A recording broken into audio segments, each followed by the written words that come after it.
Okay, the skyscraper curse is something that came to my attention in 1999 when Andrew Lawrence, a financial analyst, wrote about it, and it was reported on in all the major financial media. And the financial media was kind of skeptical of this notion that somehow the building of a world record-setting skyscraper would cause a world economic crisis. It sounds really far-fetched, and it actually is pretty far-fetched in a very specific regard. But I was fascinated by it because I could see through Mr. Lawrence's report and see Austrian economics at work, to see the Austrian business cycle theory at work. So I could, in a sense, see through the workings of this strange correlation that he was reporting on. He didn't really have any reason for it. He considered it, might be just random luck. It could be something in financial markets. But he didn't come to any conclusion. So I started working on this and developing a theory of connecting the building of the world's tallest building to world economic crises using Austrian business cycle theory, using Cantillon effects, named after Richard Cantillon, who I was also working on as a history of economic thought project. So it was just these two projects sort of coinciding. And I eventually I tried to publish this paper in some mainstream economic journals, but there were no equations, there were no regressions or anything like that, so they didn't really want to have anything to do with it.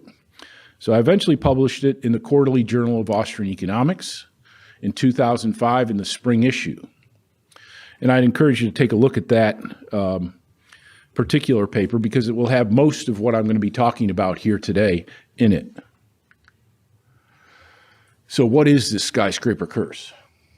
First of all, it's focused in on world record-setting high skyscrapers in terms of livable space. And that's important for driving this model. The record setters are begun during a boom, an extended boom period of artificially low interest rates, and the buildings that represent the curse typically are completed and open to the general public during a period of economic crises. So these are special cases. This doesn't happen very often. So we've had just a small subset of these economic crises related to buildings, although real estate is typically involved in all business cycles. Okay, so there's always real estate problems in the economic bust, but these are significant economic crises. So we have, around the turn of the century, the Singer building. The Singer company made sewing machines. The MetLife building sold insurance. They were begun in 1905 and 1906. Then there was the panic of 1907, just as these buildings were setting new records, and then they opened in 1908 and 1909. Then there was the Woolworth building in 1913, and this was a case that Lawrence said was the exception to the rule because there was no economic crisis. And does anybody know, not you, but does anybody else know why there was no economic crisis with the Woolworth building setting a new record in 1913? Yes, sir. World War I. World War I. Okay. I've asked that question in the past, and no one's actually come up with the answer. So, good job. Prior to the completion of the Woolworth building, the American economy went into one of the worst recessions that it had ever experienced. But very quickly, because Europe was at war with itself, all the major European powers began a war in 1914, so they were buying military equipment, metal, weapons, and so forth. And that dragged the U.S. economy out of that very bad recession. So it really wasn't an exception to the skyscraper curse. And then we have the Great Depression, 40 Wall Street, which is now the Trump Building, the Chrysler Building, which is now part of Columbia University, and the Empire State Building were all begun prior to the stock market crash in 1929, and they were finished in late 1929, 1930, and early 1931. So there was another grouping or cluster of record-setting buildings. In the early 1970s, you have the World Trade Towers and the Sears Building in Chicago. Those were begun in the late 1960s. They set the new records in the early 1970s, and they opened in 72 to 73. And of course, that was the beginning of a more than decade-long economic crisis in the United States and elsewhere. It's often referred to the stagflation of the 1970s, but it's something that saw, well, for example, there was a severe recession in early 1970s. It was so bad that we actually went off the gold standard because of it. Wage and price controls were imposed in 1971. There was all sorts of economic problems in the 1970s, and that continued on until the early 1980s, when unemployment was over 10%, interest rates were over 15%. And then, again, there's more record buildings here in Asia, the Asian financial crisis and the Petronas Towers, the tech stock bubble in Taipei 101 in Taiwan, the housing bubble and the financial crisis in 2007, 2008. The Burj Khalifa Tower was opened in Dubai, setting a world record. And the record was set in 2007, right before the onset of the world financial crisis. We have a European record in the Shard Building in London, and it set the record, started in 2009, set when everything was just fine, of course, in the European economy.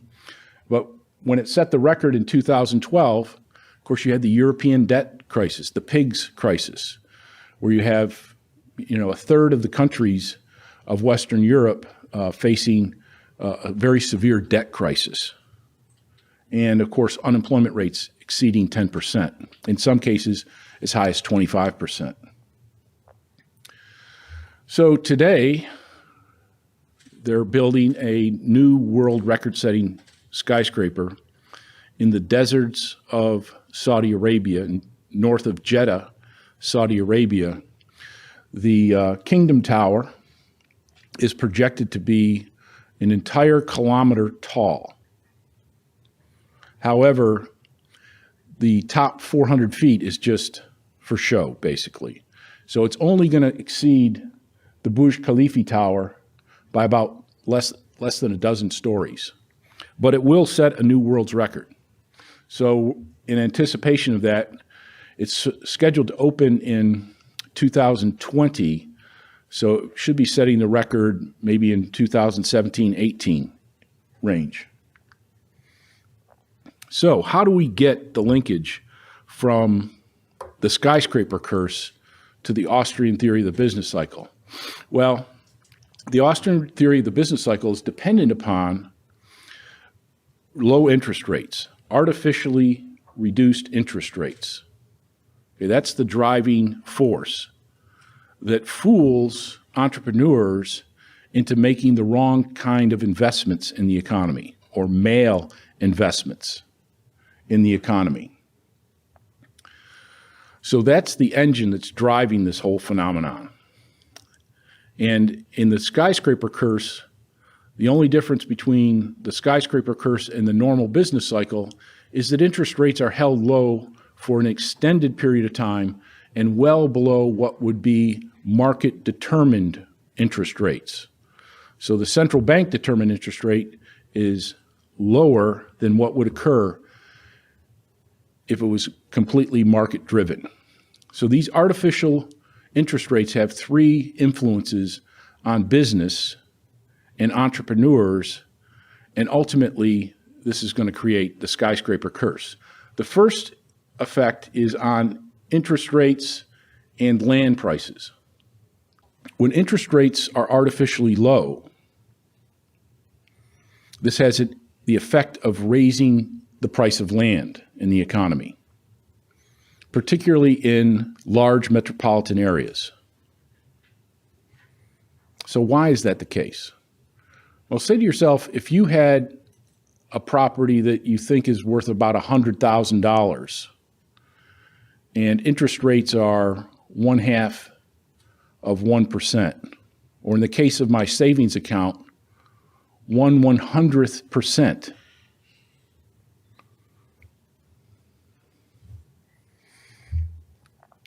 So when interest rates are very low, the idea of selling your property and then putting the money in the bank is not a really great alternative. So you're more reluctant to sell than if interest rates were 10%, so that if you put the money in the bank, you would be earning an income of $10,000 a year.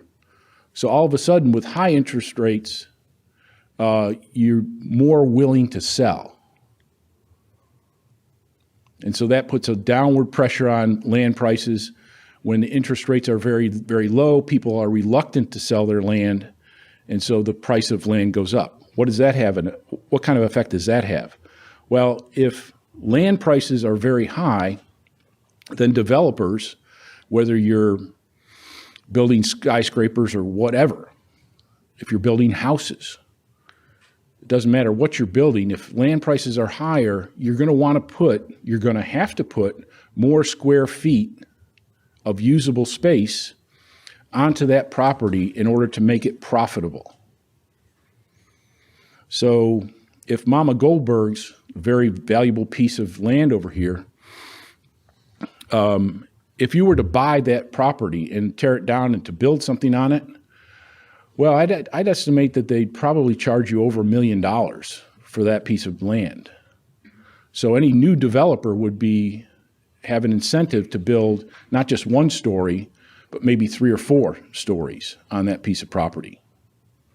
And if you look around Auburn right now, what you'll notice is a lot of construction. And all the new construction is all higher in terms of being taller than the old construction. There's one building in downtown Auburn on College Street. It's, I think, 5 stories high, and it's a white building, and there's retail on the first floor, and then there's apartments on the remaining floors. That was built in 2007 during the housing bubble, and that's really the tallest building outside of the university in this area. But now they're building multiple 4- and 5-story buildings throughout the downtown Auburn area. So interest rates are low. Developers want to develop, but because the price of land is so high, they're building taller. The second effect is the effect of the interest rate, and in this case a low interest rate, on the size of firms in an economy. When interest rates are very low, what you see on Wall Street is lots of mergers and acquisitions of small companies becoming larger companies through mergers, acquisitions, or simply just expanding the firm itself through investment. So what does that do? Well, larger companies require more centralized services. So if you look at an old-fashioned dairy farm from a century ago, you'd see a farmer and his family, small plot of land, and a small number of cows milked, sent to a dairy. There's no need for HR. There's no need for marketing. There's no need for payroll. There's no, you don't have those functions in a small firm. But all of a sudden, if you go to a modern dairy, you're going to find a massive operation in multiple locations. And that kind of dairy does need accounting. It does need management. It does need someone to do the payroll. It does need marketing services. So with larger firms, you have more need for headquarters, and headquarters increases the demand for larger buildings in urban areas. The third effect is that lower interest rates, in terms of causing these taller buildings, these record-setting buildings, means that you need all kinds of new technology. You can't just use the old existing technology. Some things have to be invented brand new in order to make these record-setting skyscrapers work. Okay, so you need new kinds of elevators. So in recent years, with like the Burj Khalifa Tower, they have 3-story elevators. So there's like 3 cabs, one on top of one another. So that if you're going to the 67th floor, you get on in a special elevator for that. It's going to go to the 63rd, 64th, and 65th story. So you've got a new technology there. They've just recently invented a new cable to pull the elevator up. If you use the old standard steel cable for the Burj Khalifa Tower, the cable itself would weigh 40,000 pounds. Okay, so that would obviously create an enormous need for a tremendous amount of power to get that cable up and down just itself. So somebody in Finland invented a new cable that only weighs about 2,000 pounds.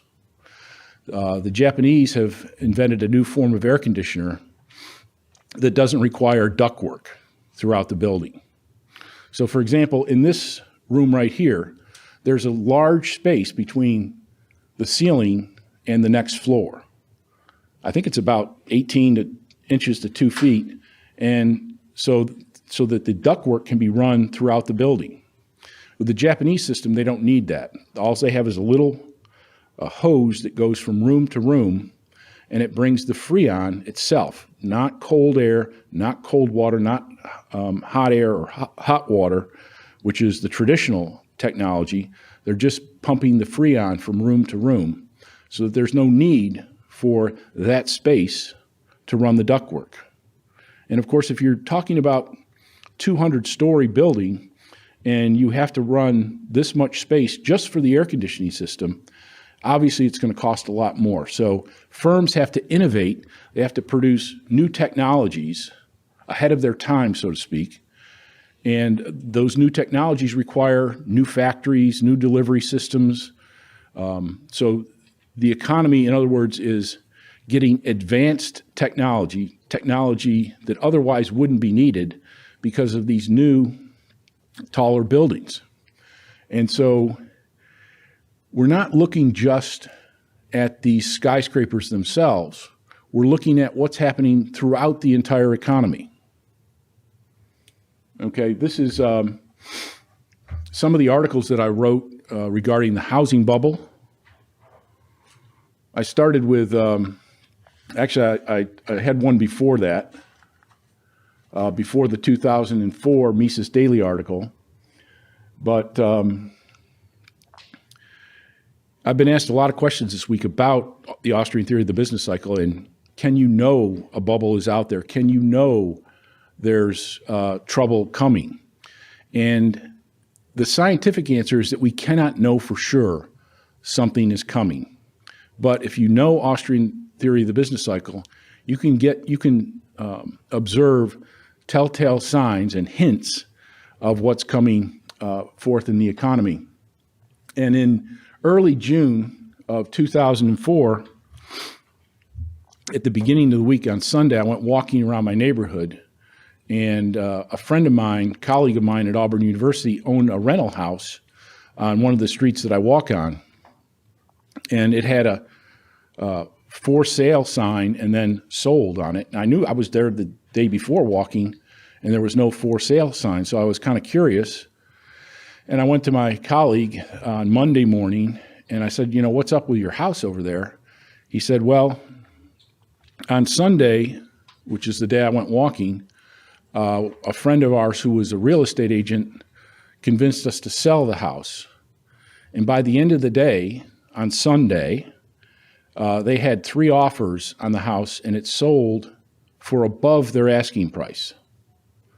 So I knew that's atypical in real estate markets. You don't decide to put your house up for sale on a Sunday, get 3 offers, and sell it by Sunday evening.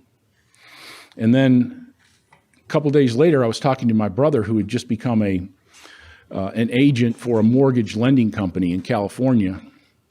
And he told me about his first day that he was able to offer his clients new financing on their houses, give them a lower payment, and hand them over $50,000 of equity out of their houses. He said, Mark, it's too good to be true.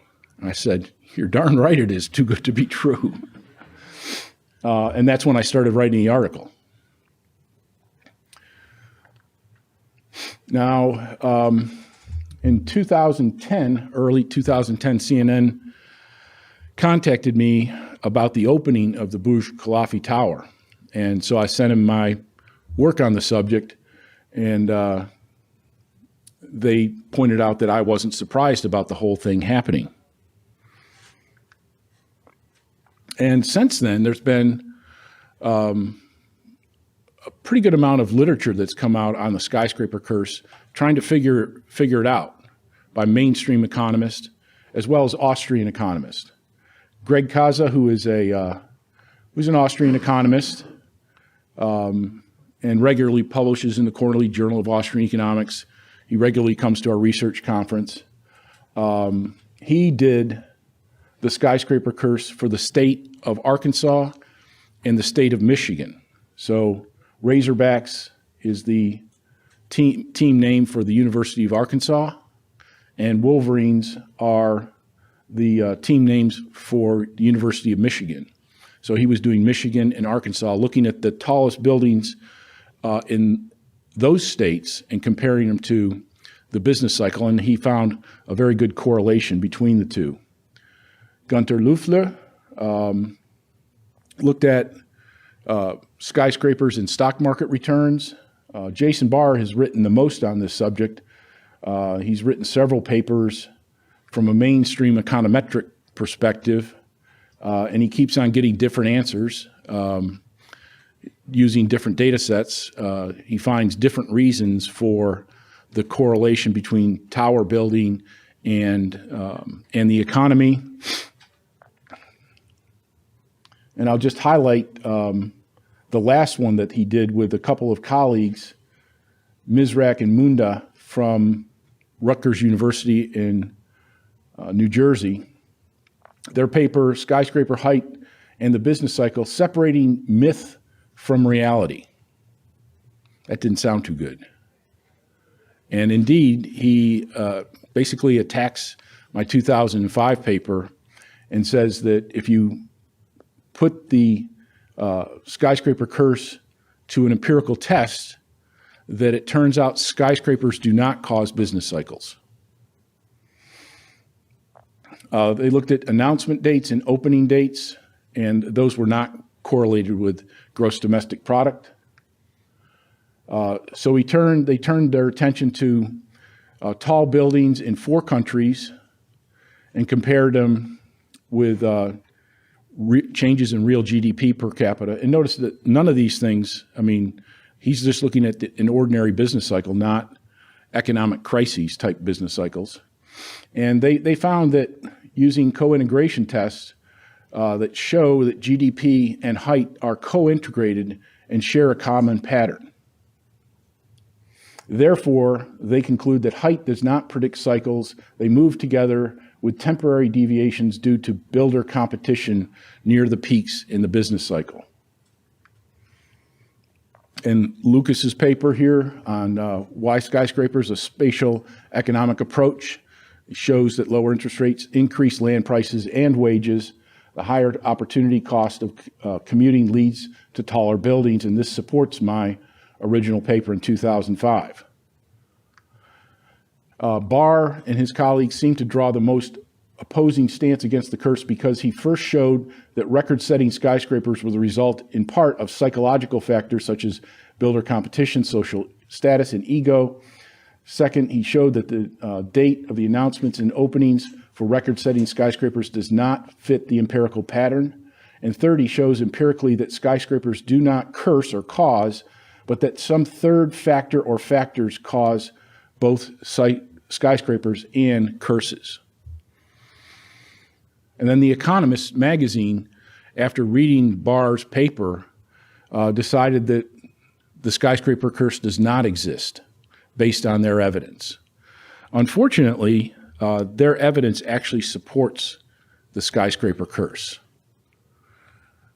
We would never think to suggest that building a skyscraper would cause an economic crisis in and of itself. As a matter of fact, I spend most of the paper in 2005 detailing that the third factor is interest rates that are causing both the building of world record-setting skyscrapers and eventually an economic crisis. So apparently they didn't really read the paper in the first place, but we've had a devil of a time trying to correct this record because I sent a letter to the editor to The Economist and they didn't print it. 3 months later, they wrote me and said that they had misplaced my letter to the editor. So why would you write somebody 3 months later to say that you had misplaced something? Sounds a little fishy, but that didn't work. So Lucas and I sent a comment to the original journal where Barr's paper first came out. And we said, they've made a little mistake here, and here's why. And we, drew out a very logical story about why they were wrong, but the journal didn't want to print that either. I guess it would have made them look bad to publish a fundamentally flawed paper in the first place. And even The Economist, it's kind of surprising. They had this graphic produced and published in The Economist magazine, and they sided with Barr et al. That there is no skyscraper curse, and yet their graphic sort of lays it down for them. And The Economist had actually looked on the skyscraper curse favorably until they read this paper by Barr and his two colleagues. So essentially that's where we stand today.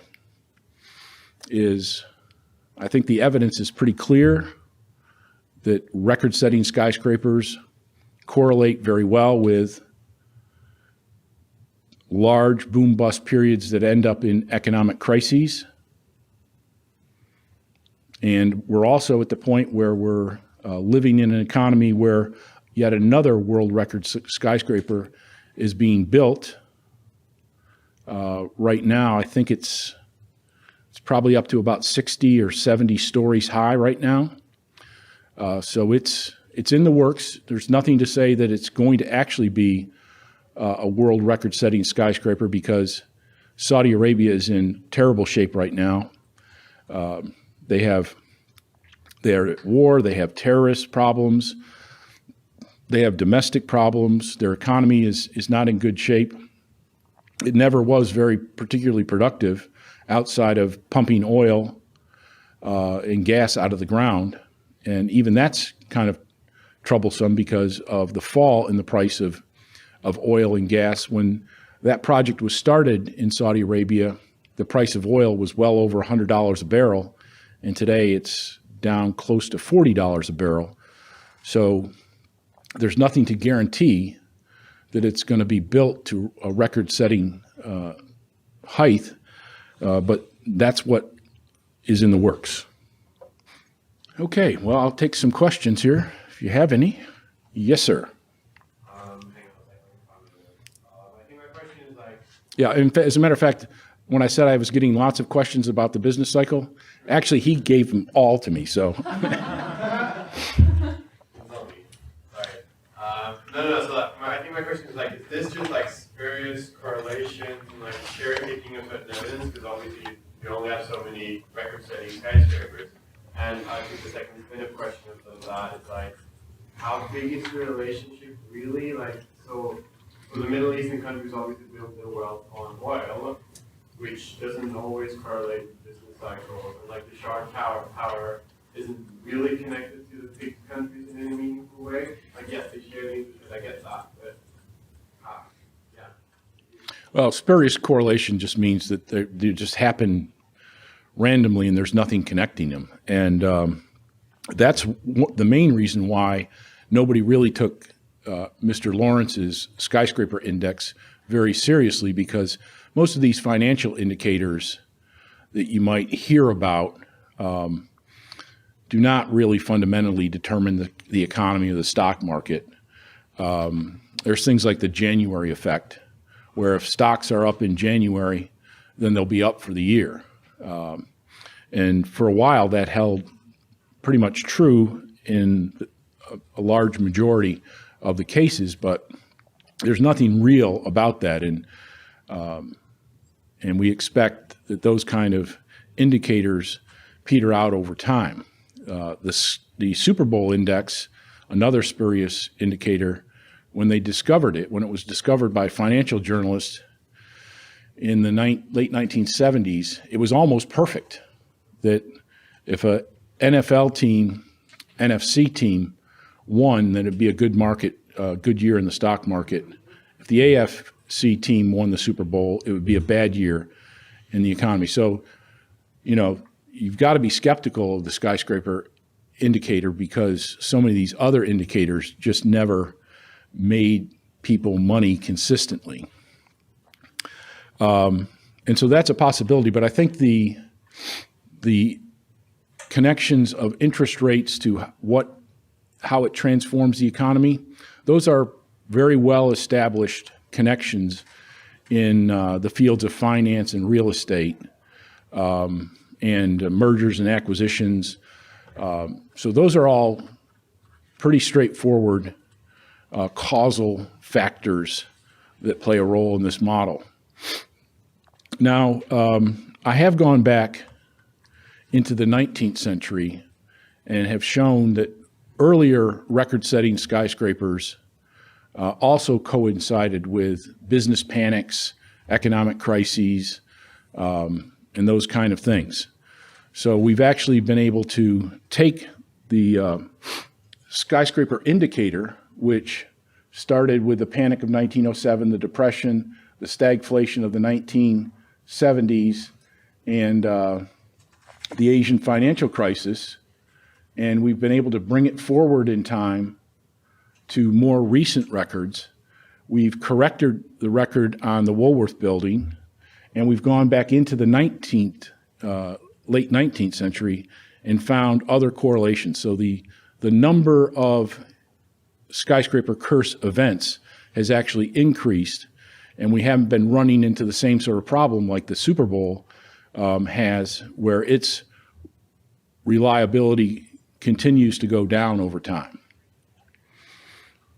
But, the randomness of building a world record-setting skyscraper, I think it makes you uneasy about these sort of things, because it's not a mechanical thing.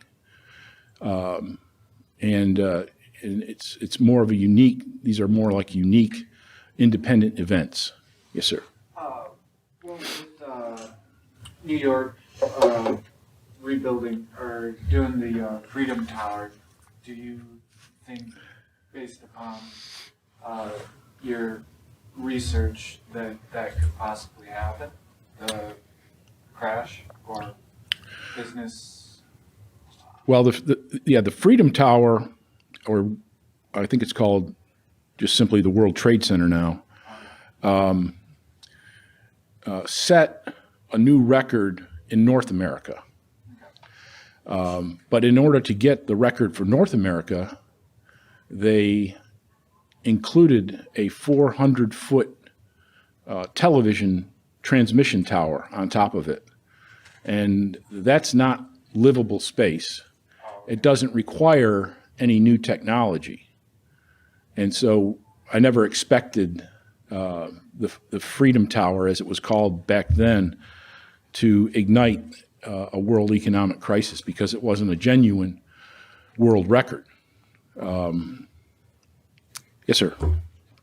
So it looked like there were a couple aspects to what you're saying. Obviously, there's the specifically world record super skyscrapers, but then we're also talking about sort of more local level. We've got 5 levels to our building instead of 2 or 3 is typical. You think it'd be possible to just expand this argument out? I mean, as long as it's just world record skyscrapers, there's always going to be some skepticism of, well, maybe you're kind of just getting lucky sometimes. But if you can expand out to a larger phenomenon, you say, no, wherever there's low interest rates, buildings increase by a number, 10% or something like that. Do you think there's future? There's the future way to sort of expand this argument out and just building in general? Yeah, I think so. I think Greg Kaza's work at the state level is a good example of that. And I think we've seen a number of continental records, like the Shard, coincide with more localized economic crises. So within a nation, within a state, within a continent, you're likely to see record buildings and more localized economic troubles. And also, people have speculated, well, how about corporate headquarters? When some company like the Singer sewing machine decided to build their headquarters, it's usually grand and lavish during these periods. So like right now, Apple, Google, and Facebook are all building enormous and elaborate headquarters out in Silicon Valley.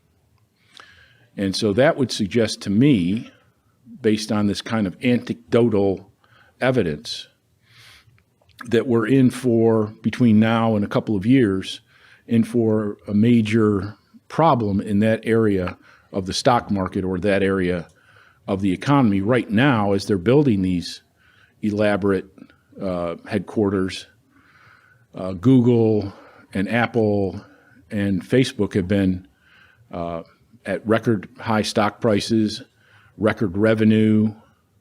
I just read yesterday that Apple has $181 billion in cash in overseas banks. $181 billion in cash outside the U.S. banking system. And it's not alone, it's just the company with the most cash in that form. So I think it does bleed over into things other than just world record-setting skyscrapers. So it's a good question. I have a more methodological, theoretical question. We're talking about curse, which is obviously a metaphor, and how it can be combined with our praxeological framework, because we believe there is no historical loss. So how would you replace the word curse with some other word to explain it in terms of scientific reason? That's a great question. Andrew Lawrence used the word curse because he couldn't figure out the real connection between one and the other. So he left it in kind of a mystical fashion, curse. like a witch doctor can curse you. Okay? And I haven't come up with anything specific other than, referring to the skyscraper index as a historical data, and the curse, is an economic crisis. Do you have any suggestions? I think that we could say that we observe some kind of tendency, but it doesn't tell us anything about the future. That it's not always. Maybe there can be some other other causes. Yeah, for example, normal economic development, normal economic growth and development in the absence of artificial interest rates would eventually get us to new records. But under normal economic times, without any monetary stimulus, businesses don't find it attractive to build new records because of the requirements. It gets more and more costly as you go higher. And all of a sudden, if your input suppliers are not coming up with innovations, then it's very expensive to build taller. Yes? So, what you're saying about your brother with real estate going crazy, and then that's how you kind of knew in 2004 and 5 that this was going to happen.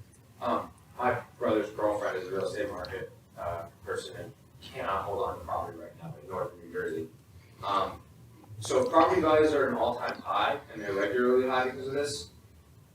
And you're saying the new tower in Saudi is going to be 2017, 2018 completion, but 2020 opening. Is 2017 the prime time to get rid of your property to get the highest return, or what would, like before it takes a big dip, or will it be 2018, 2020?